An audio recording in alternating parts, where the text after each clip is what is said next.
Now, Aang would not be pleased about Zutara. I made an entire video about this. If the idea of Zuko and Katara being together in a play is enough to anger him so much that he comments that he would be in the Avatar state where his chakra's not blocked, I cannot imagine what he would end up doing if Zuko and Katara actually got together. Not that I think he would intentionally hurt anyone. As he says to Avatar Yang Chen, he believes that even the life of the tiniest spider fly is sacred. But when he is in the Avatar state, he is a different person. He is, as he says, not himself. He is rather this unstoppable force of pure destruction. Only once does he voluntarily pull himself out of the Avatar state, and this is near the end of his final fight against the Fire Lord when he is about to kill the Fire Lord. The other times he is in the Avatar state, he exits it either because, number one, he's just too dang exhausted, or number two, because Katara coaxes him out of the Avatar state, as happens in episode 103, the Southern Air Temple, and episode 211, the Desert.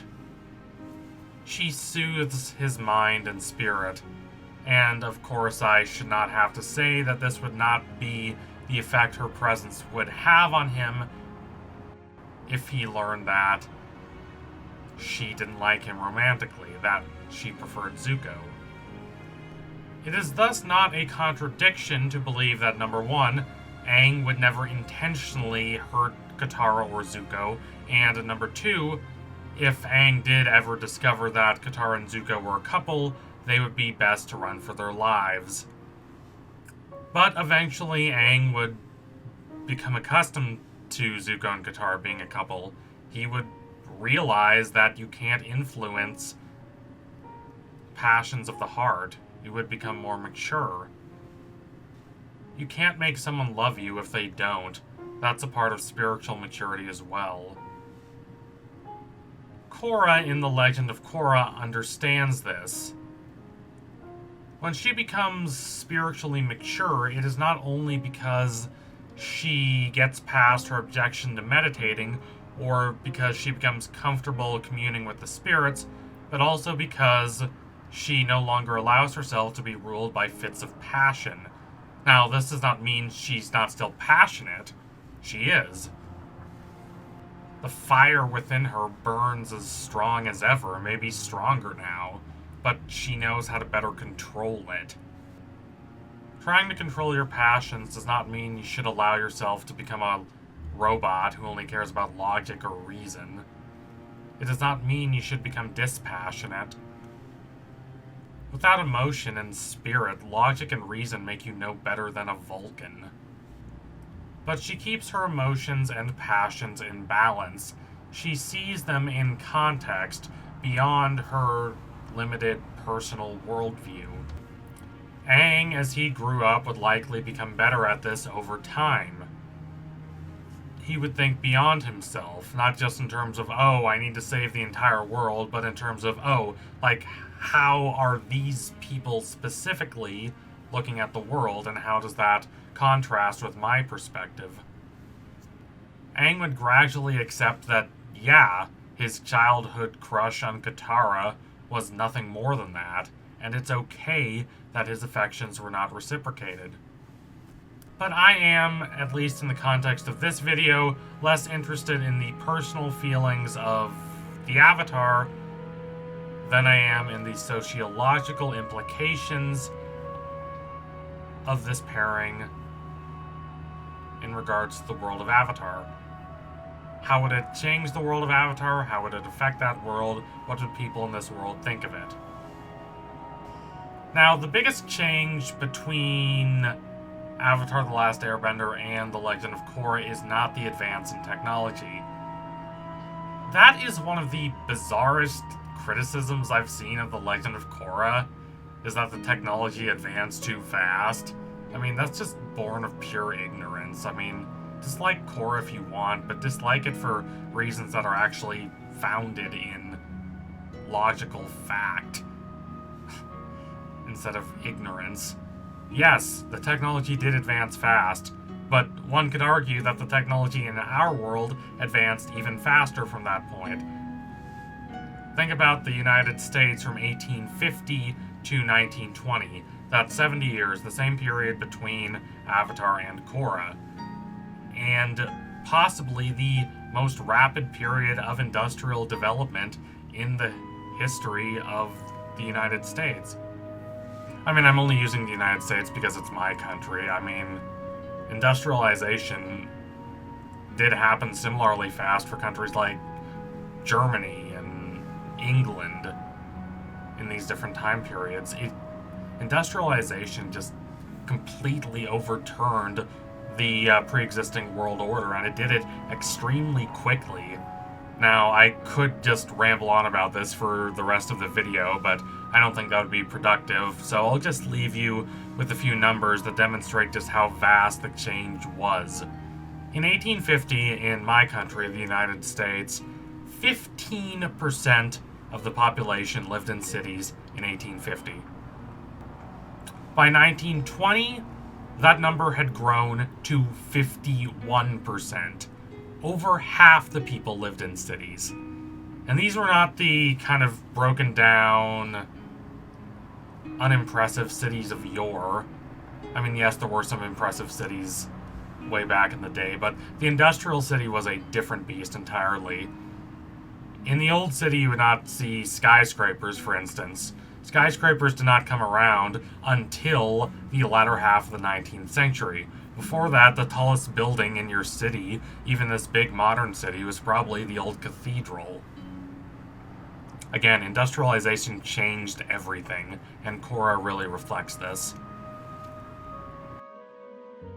But back to the main point I'm discussing. The largest discrepancy between the world of Korra and the world of Avatar, arguably the most shocking change, is that the world of Korra is multicultural, while the world of Avatar is culturally isolated.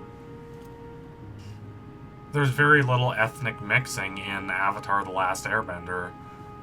That's kind of a consequence of the slogans you keep hearing about needing to keep the four nations separate. And if you think I'm overreaching or being overdramatic here, Avatar Roku basically says this in the Avatar comics as an argument for why people of different countries should not be allowed to come together. The marriage between Katara and Aang likely did not cause a cultural scuffle, if only because Aang is an airbender, and there really aren't any airbenders left. You can't say he should have married within his own people when, like, his own people are all dead. But for Zuko, it's much different and much more complicated. As we see, the people of the Water Tribes are not held in particularly high acclaim by the people of the Fire Nation, to say the least. And this is understandable. The Fire Nation needs to believe in its own superiority, or else it does not have that moral justification for constantly raiding and destroying the Water Tribes. Both Zuko and Azula refer to Katara and Sokka as peasants at one point. Zhao, in episode 113, The Blue Spirit, outright calls fire the superior element. And while the question of bloodlines isn't as explicitly an issue in Avatar, it is raised, at least implicitly. I mean, Ozai goes after Ursa and marries her. Why? Is it because she's beautiful? I mean, she is beautiful, but that's not the only reason. It's because she is the granddaughter of the last Avatar, Roku. The Fire Nation pays very close attention, at least among its royal families, in terms of who marries who. So for Zuko to proclaim to his nation a large portion of which despises him and wants to see him replaced with his father, Ozai, as demonstrated in the comic trilogy Smoke and Shadow. For Zuko to proclaim that he's going to be marrying Katara, the mere daughter of a chieftain of a tribe that the Fire Nation has been warring against for a century, a young woman who had no grand destinies set out before her, and who became special just because she pushed herself into the conversation, into this grand struggle of families and the Avatar and the fate of the world. This would likely not go over well for Zuko. Not at all. Even his well-meaning advisors would likely warn him to not unnecessarily cause tension between him and his supporters. While we do not know who exactly Zuko marries in the original timeline, it is likely either Mai or another Firebender, considering how Azumi looks. Marrying Katara would mark far more of a sea change, whether Zuko intended it to or not. He would, of course, not marry Katara because he wanted to effect widespread cultural change. He would marry her because he loves her and he wants to be with her. He wants to spend his life with her because there exists between them the kind of complete, empathetic, emotional understanding that very rarely persists between two people. But by marrying her, he would be challenging the social mores of this world. This would embolden the anti-Zuko faction of the old military and bureaucracy, not to mention the large number of ordinary citizens who believe that Zuko is a weak leader who's allowing the Fire Nation to be plundered by other nations. But if Zuko managed to not be deposed and withstand the threat of the reactionary ultra-royalists, he would be in position to, with Katara, facilitate and even speed up the change in the world that occurs by the start of the Legend of Korra, the birth of this multicultural, vivid world. It's entirely possible the next Fire Lord after Zuko in this scenario would not be a firebender at all. They could even be a waterbender. It would be a demonstration not only of the romantic relationship between these two, and the strength of that, but also a demonstration of the belief that the four nations should not, in fact, be separate. One nation trying to take over another is wrong, sure, but so are efforts to stop the people of the four nations from intermingling and making their lives together. So thank you all for watching. If you liked what you saw today, don't forget to like and comment and subscribe. Donate to my Patreon if you can and you want to see more videos like this. Keep watching Avatar: The Last Airbender.